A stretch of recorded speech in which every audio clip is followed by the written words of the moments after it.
오늘 본문의 말씀은 어떤 목사님은 표현하기를 단테의 신곡이 떠오른다 하는 말을 하면서 이 본문을 해석하는 걸 봤습니다. 여러분도 알다시피 단테의 신곡은 희곡으로 쓰여졌는데 앞부분은 정말 끔찍한 비극적인 장면이었는데 마지막에 해피엔딩으로 끝나니까는 희곡이라는 표현을 쓰긴 하지만은 단테는 그 신곡을 통해서 지옥의 끔찍하고 처참한 현상들을 글로 그림으로 표현합니다. 그가 의도했던 것은 자기의 작품을 보는 사람들은 지옥의 그 끔찍한 현상을 보고 내가 죄를 지으면은 이런 끔찍한 지옥에 던져질 것이다. 마지막 날 내가 이런 엄청난 지옥 형벌을 받을 것이라는 이런 두려움을 갖게 되고 그 두려움 때문에라도 죄를 멀리하게 하기 위해서 단테는 신곡을 썼습니다. 오늘 34장에도 보면은 하나님께서 지옥의 현상은 지난 33장에서 표현했지만은 이 마지막 날 대재앙의 모습을 우리에게 적나라하게 보여주고 있습니다. 이 부분이 계시록에서는 좀 더 확대되어서 자세하게 기록되고 있는데 오늘 34장에 보면은 저 하늘이 두루마리처럼 종이가 둘둘둘 말리듯이 하늘이 둘둘둘 말리고 하늘에 태양과 별과 달 이 모든 것들이 떨어져서 부서져 버릴 것을 말씀하고 그 엄청난 심판이 임할 때 하늘에서 칼이 빛처럼 쏟아져서 죄인들을 처절하게 심판하실 것을 34장에서 말씀합니다. 그렇게 죄에 대해서 철저히 심판하신 후에 하나님께서는 메시아 왕국을 세우실 것을 약속해 주고 있습니다. 이 본문의 내용은 노아 홍수를 전제하고 있습니다. 성경에서는 어떤 미래의 사건을 이야기하기 위해서는 꼭 과거의 사건으로 먼저 돌아갑니다. 이스라엘 사람들이 이미 경험했던 그것을 가지고 미래에 어떤 일이 일어날 것이라는 것을 말씀해 주고 있습니다. 요한계시록도 해석하기 위해서는 네로 황제 때부터 이어졌던 끔찍한 그 박해를 이미 이스라엘 사람들은 경험했습니다. 그 끔찍한 박해를 이스라엘 사람들이 경험했기에 그것을 가지고 미래에 일어날 엄청난 대재앙과 대박해를 설명하고 있는 것입니다. 경험하지 않았던 것, 그들이 알지 못했던 것을 그냥 말하면은 손에 잡히지 않고 이해하기가 어려우니까 이미 경험했던 그 사건을 가지고 미래 현상을 말해주고 있는 것입니다. 오늘 본문도 노아 시대의 그 대홍수, 이 심판을 전제를 해서 앞으로 일어날 종말의 때를 설명해 주고 있는 것입니다. 노아 시대에 그 시대에 살던 사람들은 하나님이 온 인류를 다 심판하시리라는 사실을 믿을 수가 없었습니다.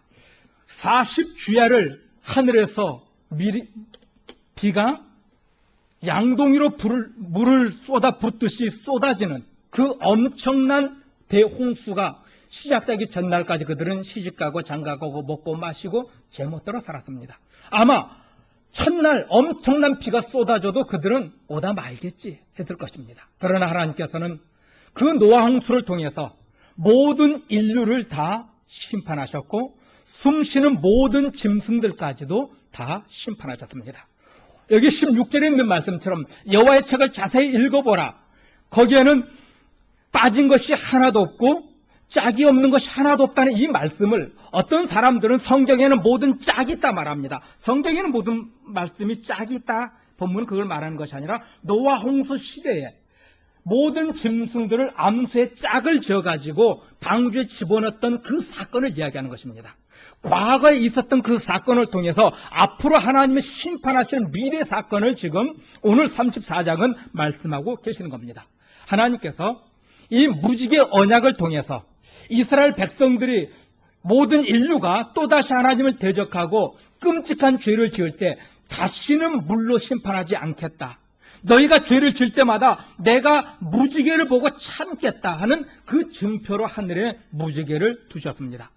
하늘에 무지개를 두셨다고 해서 사람들이 제멋대로 죄를 지어도 된다는 말은 아닙니다. 사람들이 제멋대로 죄를 지을 때 하나님께서는 오래 참고 인내하고 때로는 그 죄에 대해서 경고하시지만은 그 죄가 차고 넘치면은 하나님께서는 개인적으로도 또 국가적으로도 하나님께서는 엄청난 재앙을 내려서 그 죄를 책망하셨고 심판하셨습니다. 특별히 구약을 보면은요, 이스라엘 사람들뿐만 아니라 주변국들의 그 죄를 어떻게 다스리십니까? 전쟁이라는 방법으로 그 나라를 심판하시는 모습을 보게 됩니다. 이스라엘 사람들이 하나님 앞에 온전한 순종과 충성을 하지 않으니까 어떻게 합니까? 아수르를 들어서 치기도 하고, 바벨론을 들어서 치기도 하고, 에돔을 들어서 치기도 하고, 바벨론을 들어서 치기도 하고, 수많은 나라들을 들어서 이스라엘의 죄를 치고 심판하셨던 것을 보게 됩니다. 이와 마찬가지로 오늘날 이 세상을 살고 있는 저와 여러분, 이 세상에 일어나고 있는 모든 현상들을 단순히 하나님 밖에서 일어난 사건들로 오해하지 않길 바랍니다. 하나님의 절대 주권 안에서 일어나는 사실이라는 사실을 기억하시기 바랍니다. 이제 제가 처음에 말씀드렸던 것처럼 개혁주의가 과연 무엇인가를 다시 생각해 보려고 합니다. 여러분은 개혁주의를 무엇이라 생각합니까? 개혁주의의 특징은 세 가지를 가질 수 있습니다. 첫째는 성경의 무호성이요. 성경은 하나님의 말씀으로, 성령의 감동으로 기록된 하나님의 말씀이라는 것. 그러므로 1.1획도 오류가 없는 완전한 하나님의 말씀이라는 이 사실을 인정하는 것이 개혁주의의 특징입니다. 두 번째는요, 하나님의 절대 주권을 인정하는 것입니다. 하나님의 절대 주권을 인정한다는 것은 방금 말씀드렸던 것처럼 이스라엘에게 전쟁이 일어나고 다른 나라들 가운데 전쟁이 일어나 이 모든 사건들이 하나님 밖에서 일어나는 것이 아니라 하나님의 뜻을 이루시기 위해서, 하나님의 어떤 목적을 이루시기 위해서 계획되었던 사건이라는 것을 인정하는 사람들입니다. 이것이 하나님의 절대 주권을 인정하는 것이고 이것이 개혁주의의 특징입니다. 또 세 번째로는요, 하나님의 동력주의, 또 다른 말로는 하나님의 예정하심 속에서 모든 사건이 일어난다는 것을, 이것을 고백하는 사람이 개혁주의자입니다. 그런데 오늘날 이 개혁주의를 많은 사람들이 오해합니다. 이 개혁주의를 넓게 보면은 로마 캐톨릭의 반기독교적인 행태를 거부하고 성경으로 돌아가자 외쳤던 교회가 넓은 범주에서는 개혁주의입니다. 개혁이라는 리폼이라는 이 말은 원형으로 돌아가자는 겁니다. 성경으로 돌아가자는 겁니다. 그러므로 이 개혁주의의 특징인 성경의 절대 오류가 없는 하나님의 말씀이라는 이 사실을 인정할 뿐만 아니라 내게 일어나는 모든 사건들은 하나님의 섬세한 예정하심 속에서 일어나고 있다는 이 사실을 인정하는 사람이 개혁주의자입니다. 복음도 마찬가지예요. 내가 복음을 안다 할 때 그 복음은 무엇입니까? 성경은 예수 그리스도가 복음이라고 있고요. 이 복음이라는 이 헬라어 원어의 의미는 하나님으로부터 예수 그리스도가 가지고 온 복된 소식이라는 의미가 복음입니다. 다시 말하면 예수 그리스도 자체가 복음인데요. 우리가 쉽게 복음을 정의하면 예수님이 우리 인간의 몸을 이 땅에 오신 이 성육신 사건과 이 땅에 오셔서 우리를 위해서 십자가 못 박혀 죽으신 사건과 죽으신 지 3일 만에 다시 부활하신 이 사건, 다시 부활하신 후께서 하늘나라로 올라가셨다가 마지막 날 세상을 심판하러 오셔 재림의 주, 이 사건을 복음이라 말합니다. 복음은 쉬운 거예요. 성경을 하나님께서 참 쉬운 언어로 주셨습니다. 전에도 말씀드렸지만은 신약 성경은 헬라어로 기록되었죠. 헬라어는 두 가지가 있습니다. 첫째는 코인의 헬라어와 클래식 헬라어가 있습니다. 코인의 헬라어는 시장 통해서 쓰는 누구나 다 통용할 수 있는 그런 언어였고요. 클래식 헬라어는 관공서에서나 법정에서나 쓰는 아주 고급스러운 언어였습니다. 공부하지 않은 사람, 많이 배우지 않은 사람은 절대 알 수 없는 고급 헬라어입니다. 그런데 성경은 코인의 헬라어로 누구나 알 수 있는 언어로 기록해 주셨습니다. 그것은 복음을 하나님께서 우리가 알 수 없는 언어로, 정말 알 수 없는 것이 복음이 아니라 누구나 알 수 있는 것, 예수 그리스도가 복음이라는 것, 예수님이 하신 그 이 사건 모든 것이 복음이라는 단순한 이 진리를 우리가 받아들여야 되는데, 이 단순한 이 진리를 하나님 주셨는데 사람들은 자꾸 이 단순한 이 진리를 복잡한 것을 만듭니다. 그러니까 복음을 정말 많이 배우지 않은 사람은 알 수 없는 것처럼 만들어버려가지고 로마 캐톨릭 교회가 했던 짓을 또다시 하고 있습니다. 무슨 말이냐면은 로마 캐톨릭은 성경은 못 배운 사람은 알 수 없는 책이다. 무식한 평신도들은 알 수 없다 해가지고 평신도들 손에서 성경을 뺏어버렸습니다. 읽지도 못하고 공부도 못하게 만들었습니다. 오직 신부들만, 사제들만 공부할 수 있다 합니다. 그런데 더 엄청난 것은 그 사제들마저도 자기 마음대로 성경을 해석하는 것이 아니라 자기 마음대로 본문을 잡아서 설교하는 것이 아니라 로마 캐톨릭 교회는 어떻게 합니까? 지금도 로마 교황청에서 설교 원고가 내려옵니다. 그것을 읽는 것으로 대체하죠. 그렇게 만들어버렸습니다.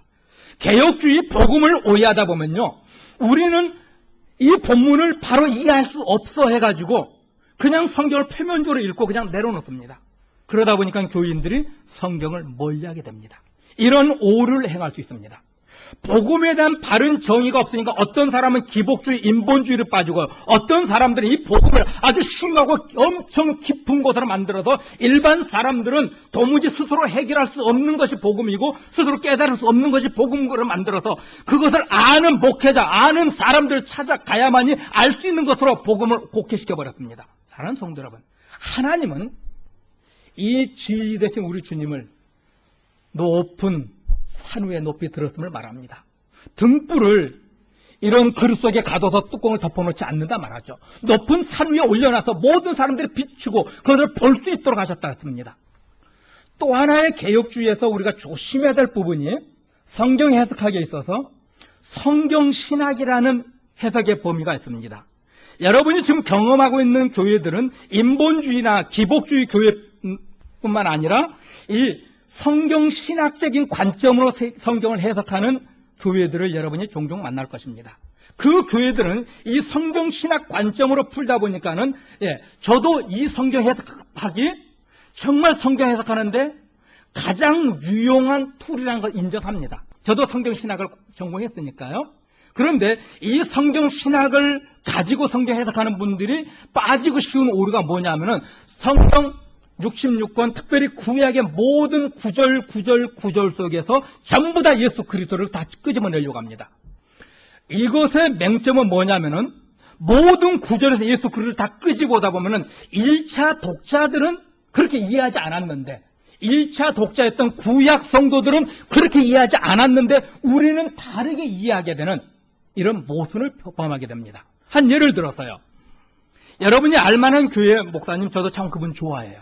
그분과 어떤 신학교도 같이 하려고 할 정도로 참 제가 사랑하는 목사님입니다. 그런데 그분이 어느 날 이분이 성경신학적 관점을 설교를 하는데 하나님의 신이 수면운에 운영하시더라 하셨던 수면운의 하나님의 신을 예수 그리스도로 표현하는 성경 해석을 보게 됩니다. 물론 틀리진 않았지만은 너무 앞서간 해석이죠. 거기서는 성령의 역사심을 표현하고 있는데 성령의 역사심을 그 구절에서도 예수 그리스도를 뽑아내야 되니까는 그거를 그 구절은 딱 인용하고 나서는 다른 구절을 가지고 그 본문을 풀어가기 시작합니다. 본문의 해석은 본문을 먼저 풀어야 되는데요. 이런 식으로 구약의 모든 구절들을 억지로 예수 그리스도를 끌어 연결시키려 하다 보니까는 구약 백성들이 이해하지 않았던 전혀 그들이 볼 수 없었던 것을 이야기하다 보니까 성경을 자의적으로 해석하는 오류를 범하게 됩니다. 또 그들이 오늘날 교회가 오해하고 있는 것은 복음과 율법을 대립관계로 만들어놨습니다. 과연 그럴까요? 로마서 3장 21절에 보면요. 모든 율법 외에 한 의가 나타났는데 이 의는 구약의 모든 율법과 선지자들이 말했던 그분이라 말합니다. 그러니까 구약의 모든 율법과 선지자들은 예수 그리스도 이분을 말하고 있었다. 바울은 고백하고 있습니다. 그런데 많은 사람들은 구약의 율법은 죽이는 것, 신약의 복음은 살리는 것을 가지고 둘이 서로 싸우는 대치하는 관계로 만들었습니다. 아니요. 성경은요, 전에도 말씀드렸지만은 통일성이 있습니다. 저자가 우리 성령님이기 때문에 한 통일성을 가지고 있습니다. 예수 그리스도로 말미암은 구원을 신약이든 구약이든 동일하게 말합니다. 그러므로 이 성경의 주제는 나는 너희 하나님이고 너는 내 백성들이 하셨던 이것을 말씀하기 위해서 구약에서도 그것을 말씀하고 신약에서도 그것을 말씀하고 있는 하나의 통일성을 가지고 기록하고 있다는 사실을 우리가 인정해야 합니다. 이사야는 지금 바로 그것을 말씀하고 있는 겁니다. 왜 메시아가 오셔야만 됐는지 그걸 얘기하는 겁니다. 구약은 끊임없이 왜 메시아가 오셔야만 되는가, 왜 메시아 왕국이 이 땅에 세워져야만 되는가, 그것을 줄기차게 이야기하는 것이고요. 신약에서는 이제 예수 그리스도가 오셔서 구약에 말씀했던 그분이 오셔서 세우신 하나님의 나라가 어떤 나라인지 그것을 신약은 줄기차게 얘기하는 것입니다. 같은 주제를 이야기하고 있는데 구약과 신약, 율법과 복음은 서로 다른 것을 이야기하는 것처럼 말하는 사람들을 종종 보게 되는데요. 성경을 왜곡하는 겁니다. 이사야서 1장부터 35장까지는요. 메시아 왕국에 대해서 얘기합니다. 메시아가 오시기 전에 하나님께서는 모세를 통해서 율법을 주셨죠.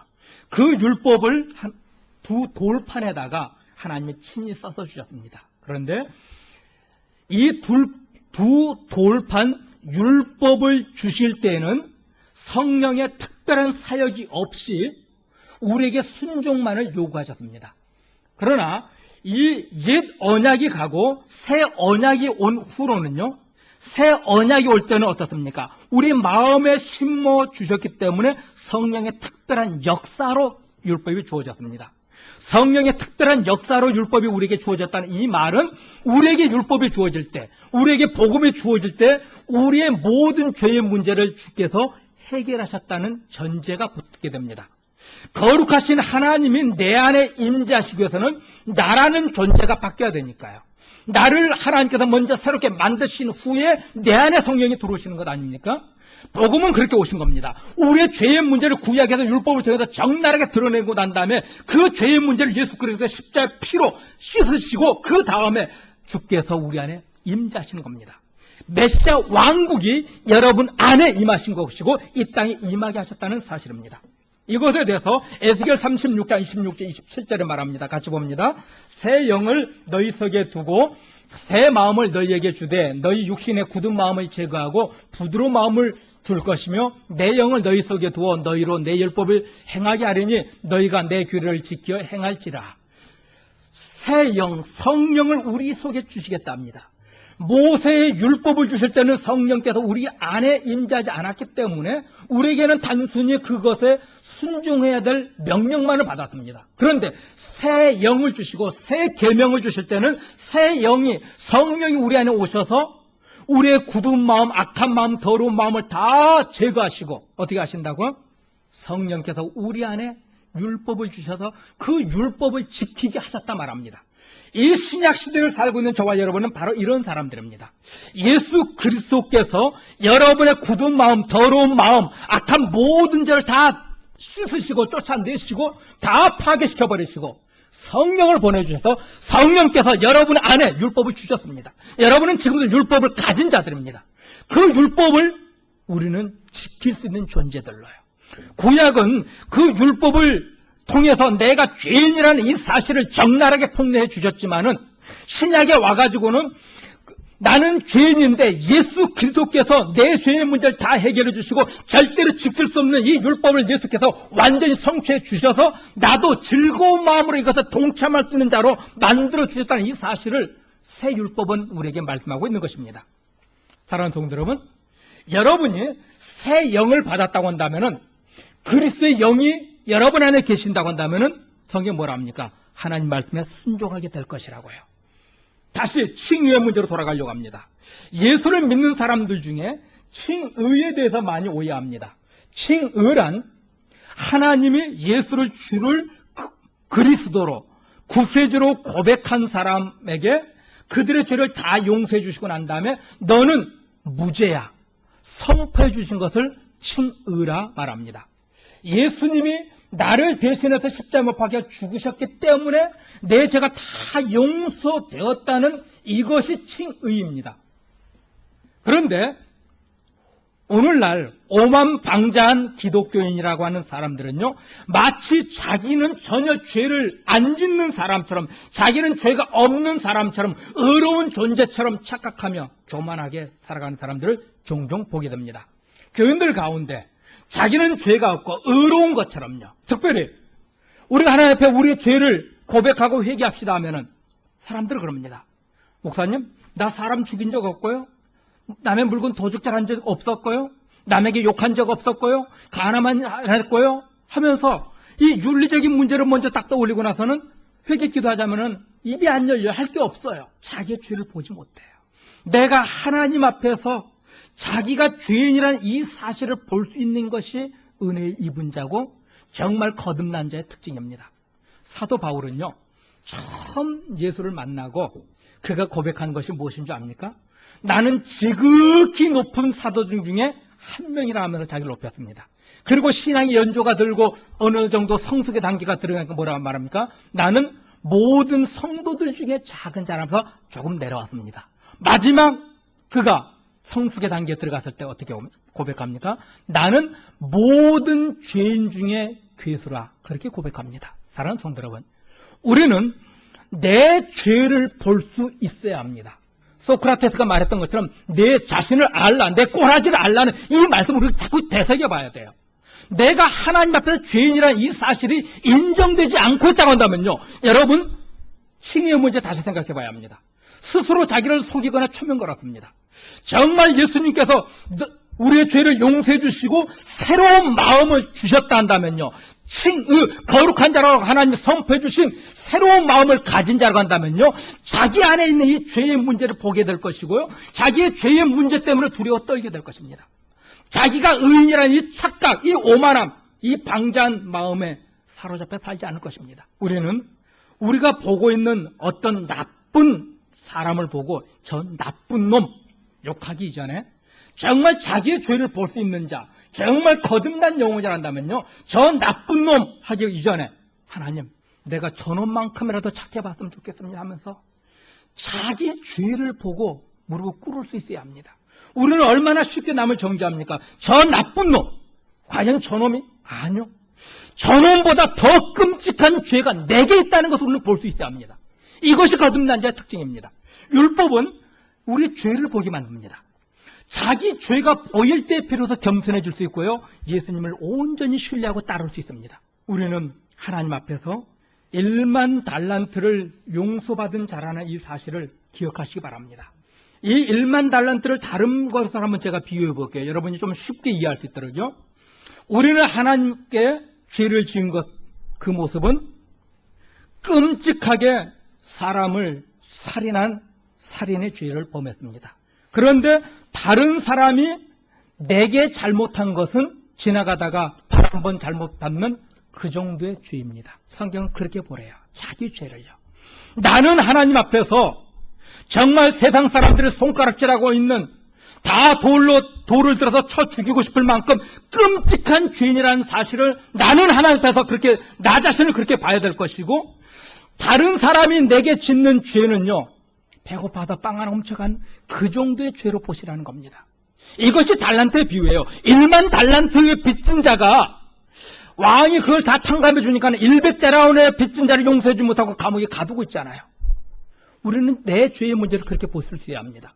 그럴 때 여러분 절대 다른 사람 앞에서 교만할 수 없고 오만방자한 행동할 수 없습니다. 내 죄가 이렇게 큰데요, 하나님 앞에. 이것을 보지 못하니까 얼마나 많은 사람들은 참 오만방자하게 자기는 의인이 된 것처럼, 자기는 죄가 없는 것처럼 착각하고 살아갑니다. 성도 여러분, 저부터도 정말 제가 가지고 있는 이 죄가 정말 그 어떤 죄보다 크게 보여질 수 있기를 원합니다. 이것이 여러분에게 보여질 때요, 여러분 방법이 없잖아요. 주님만을 붙잡아야 되잖아요. 내가 살 수 있는 것은 우리 주님만을 붙잡을 수밖에 없잖아요. 그럴 때 우리의 신앙은 좀 더 진실해질 거고요, 정직해질 거고, 열정적인 신앙으로 나갈 수 있을 겁니다. 왜 우리가 기도하지 않습니까? 왜 우리가 주님을 찾지 않습니까? 주님 없이도 살 수 있다는 이 잘못된 확신을 갖고 있기 때문에요. 여러분이 주님 없이는 살 수 없다는 이것을 절실하게 깨닫고 산다면요, 기도 안 하지 말라고 해도 기도할 겁니다. 주님을 찾지 말라고 해도 등 떠밀고 교회에서 쫓아내도요, 주님 앞에 달려올 것입니다. 그래서 성경은, 율법은요, 우리의 죄의 문제를 그렇게 적나라하게 폭로하는 겁니다. 내 죄가 보여야만이 우리는 비로소 주님을 찾으니까요. 주님을 찾은 사람은 어떻습니까? 성령께서 새 영을 우리에게 주셔서, 새 영 대신 우리 성령께서 우리에게 부드러운 마음, 순종할 수 있는 마음, 충성할 수 있는 마음을 주셔서 그 나라를 찬송하며 믿음으로 살게 만들어 주시니까요.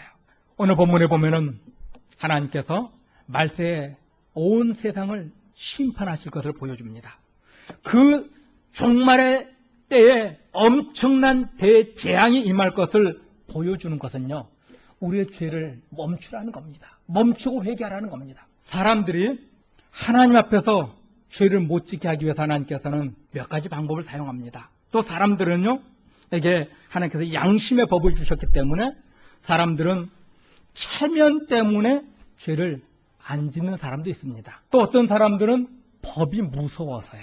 미국의 경찰력이 워낙 강하니까 사람들이 교통법규 잘 지키죠. 벌금이 워낙 세니까요. 어떤 분이 교통티켓 빨간불에 지나가다가 그분이 자기가 가난하고 돈도 없다 사정사정해서 경찰한테 싼 거 끊어달라니까 경찰이 100불짜리 끊어줬대요. 근데 법원에 가서 보니까는 이것저것 다 붙어서 보니까 500불이 넘더래요. 요즘 벌금이 그 정도 되죠. 그러나 사람들이 참 요즘 들어서 법을 잘 지키죠. 교통법규를요. 그런 식으로 사람들은 법이 무서워서, 감옥 가는 것이 두려워서 죄를 억제하기도 합니다. 또 어떤 사람은 정직하게 사는 것이 더 좋기 때문에 유리하다 생각해서 죄를 안 짓기도 합니다. 또 어떤 사람들은요, 내가 죄를 짓지 않고 다른 사람보다 좀 더 우수한 사람이나 더 나은 사람이라는 걸 보여주기 위해서, 또 그들을 지배하기 위해서 죄를 억제하기도 합니다. 성경에서는 심판에 대한 이 두려움을 주어서라도 하나님의 법에 순종하게 만들고요. 그러나 가장 중요한 것은 하나님께서 택한 자녀들은요, 성령께서 우리 안에 들어오셔서 그 죄를 억제할 힘과 능력을 더하여 주실 것을 말합니다. 특이한 것은요, 오늘 본문에서 특이한 것이 하나 나오는데요. 5절 말씀인데요. 몇 군데 빠졌네요. 죄송합니다. 5절 말씀 한번 보시면은요, 거기에 에돔이라는 나라가 갑자기 딱 등장합니다. 온 세상을 심판하실 것이라는 대종말의 때를 얘기하다가 갑자기 에돔이 나오고 있어요. 왜 에돔을 말할까요? 이사야서의 이사야서를 주신 목적이 뭐라고요? 하나님의 공의로운 세상을 세우라는 그거였잖아요. 메시아 왕국을 세우게 하기 위해서요. 그런데 이 에돔은 이스라엘의 조상인 야곱의 쌍둥이 형이죠. 그 형의 후손들이 세운 나라가 에돔입니다. 이 에돔 사람들은 이스라엘 사람들을 노예로 사고 파는 노예 중개상인 역할을 많이 했습니다. 이스라엘 사람들은 살다가 살기 어려워지면 어떻게 합니까? 다른 집에 가서 노예로 살게 됩니다. 그렇게 해서 자기 가족을 부양하죠. 그리고 나서 안식년이 되면 매 7년마다 안식년이 되면은 다시 자기 집으로 돌아갈 수 있었기 때문에요. 그래서 이 사람들은 남의 집에서 노예로 사는 것을 부끄럽게 생각하지 않았어요. 자기 가족을 살리기 위해서 많이 그렇게 했습니다. 그런데 이 악질적인 이스라엘 사람들은요, 누군가가 자기 집에 노예로 오잖아요. 그러면은 그 노예에게, 가족들에게 먹고 살 만큼의 일정한 재산을 주게 됩니다. 돈을 줘요. 그런데 악질적인 이스라엘 사람들은요, 그 돈을 주고 산 노예를 에돔 사람에게 되팝니다. 더 많은 돈을 바꿔요. 그러면 에돔 사람들은 거기에 또 돈을 붙여서 이방 사람들에게 되팔아 버렸습니다. 지금의 인신매매단처럼요. 술집 여인들이 처음에는 작은 돈에 팔려가고 나중에 가다 보면은 몇 군데만 거치다 보면 평생 갚아도 갚을 수 없는 엄청난 빚이 불어나 있는 것처럼 이스라엘 사람들을 그렇게 악질적으로 팔아버렸던 자들이 에돔 사람들이었습니다. 이사야서의 기록 목적, 공의가 회복되고 가난한 자의 억울함을 들어줄 수 있고 가난한 자나 부유한 자나 다 함께 즐겁고 복된 나라를 만들 것을 요구하셨는데 이들이 그렇게 이 법을 어기니까 어떻게 하시겠다고요? 그들을 대표적으로 드러내서 심판하시겠다는 겁니다. 오늘날 어떻습니까? 우리는 물질과 명예를 위해서 신앙 양심 참 잘 팔아먹죠. 이스라엘 사람들이 그랬던 것처럼요. 돈이 된다고 하면 이스라엘 사람들이 자기 동족도 이방인에게 팔아서 평생 노예로 살도록 그렇게 만들었잖아요. 오늘날 우리 기독교인들 어떻습니까? 돈이 된다고 하면 자기 신앙 양심 막 팔아먹죠. 우리가 에돔과 같은 그런 인생을 살고 있다는 겁니다. 그런데 하나님께서 이스라엘뿐만 아니라 온 세상을 철저히 심판하셨다는 이유가 8절에 나오는데요. 8절에 보면은 이스라엘 사람들의 송사를 들어주기 위해서라. 이스라엘 사람들의 억울한 것을 풀어주기 위해서 그렇게 하시겠다 말합니다. 이 말씀을 요한계시록 10장에서는요. 요한계시록 6장 10절에서는요. 순교자들이 하나님께 기도합니다. 하나님, 우리의 이 피 흘려 죽은 이 억울함을 언제 풀어주시겠습니까? 우리의 이 억울한 것을 언제 풀어주시겠습니까? 하는 그 호소가 나옵니다. 그 호소처럼 오늘 8절에서도 하나님은 말씀합니다. 이스라엘의 억울한 일, 하나님의 택함 받은 자들의 그 억울한 일들을 하나님이 풀어주시기 위해서 온 세상을 심판하실 것이다. 성경은 그렇게 말씀하고 계십니다. 사랑하는 성도 여러분, 오늘 본문의 말씀은요, 택한 하나님의 백성을 위해서, 택한 백성들의 억울함을 풀어주기 위해서, 택한 하나님의 자녀들의 이 고통의 인생의 문제를 해결해 주시기 위해서 온 세상의 종말을 가지고 올 것이다. 성경은 그렇게 표현하고 있는 것입니다. 단순히 종말을 하나님이 죄를 지은 자들에 대한 그 분노를 풀기 위해서 종말이 오는 것이 아니라 당신의 택한 자녀들의 그 억울함을 풀어주기 위해서요. 성경은 그렇게 표현하고 있습니다. 하나님께서는 지금 저와 여러분을 위해서 일하고 계십니다. 여러분의 그 아픔을 위해서 일하고 계십니다. 우리 주님께서 이 땅에 오셔서 이미 여러분 안에 메시아 왕국을 세워주셨습니다. 예수님이 이 땅에 오셨을 때 하나님의 나라가 이미 임하였느니라 주님 말씀하셨죠. 이미 임하신 메시아 왕국 주님의 나라. 그래서 사도 바울은 성도들에게 뭐라 합니까? 천국 시민권을 가진 자들이라 말하죠. 여러분은 이제 하나님의 백성으로서 살아야 될 의무가 주어져 있습니다. 세상과는 다르게 살아야 될 사람들입니다. 세상과는 다른 인생의 목적을 가지고 살아야 됩니다. 그것이 메시아 왕국 백성의 삶이기 때문에요. 여러분의 삶 속에서 세상 사람들과는 다른 인생의 목적과 다르게 사는 삶의 방식이 보여져야 합니다. 여러분이 정말 하나님의 자녀로 인침받은 자녀라고 한다면은 여러분의 삶은 정말 세상 사람과 다른 인생의 목적을 가지고 다른 삶의 패턴이 여러분에게 나와줘야 됩니다. 안 나와주고 있다고요? 주님과의 관계 다시 생각해야 합니다. 다시 정리해야 돼요. 메시아 왕국의 백성은 메시아 왕국의 법을 따르는 자 아닙니까? 하나님의 백성다움 여러분에게 나와지지 않고 있다고 한다면요, 여러분은 아직 하나님의 백성이 아닐 확률이 높아요. 아니면은 젖먹이처럼 어린아이던가. 사랑하는 성도 여러분, 여러분을 향해 성경은 말합니다. 천국 백성이라고요. 천국 백성에게는 누가 찾아와 계시다고요? 성령이. 그 성령이 찾아와 계시기 때문에 성도 여러분, 여러분에게 하나님께서 말씀하시는 바를 순종할 수 있는 힘은, 능력은 이미 주어졌습니다. 충성할 것이냐 안 할 것이냐는 여러분이 결정하십시오. 여러분이 충성하고자 할 때 여러분은 충성할 수 있습니다. 하나님의 뜻을 이루어드리고자 몸부림칠 때 그 뜻은 반드시 이루어질 겁니다. 여러분의 힘이 아닌 성령께서 그렇게 만드시기 때문에요. 그러므로 성령의 능력을 의지하시고, 성도 여러분, 어떤 삶의 환경이 여러분을 지배하고 있다 할지라도 그것에 지배받지 마시고 믿음으로 싸워 이기는 위대한 그리스도인의 삶이 여러분에서 나와지기를 주의 이름으로 축복합니다. 같이 기도합니다.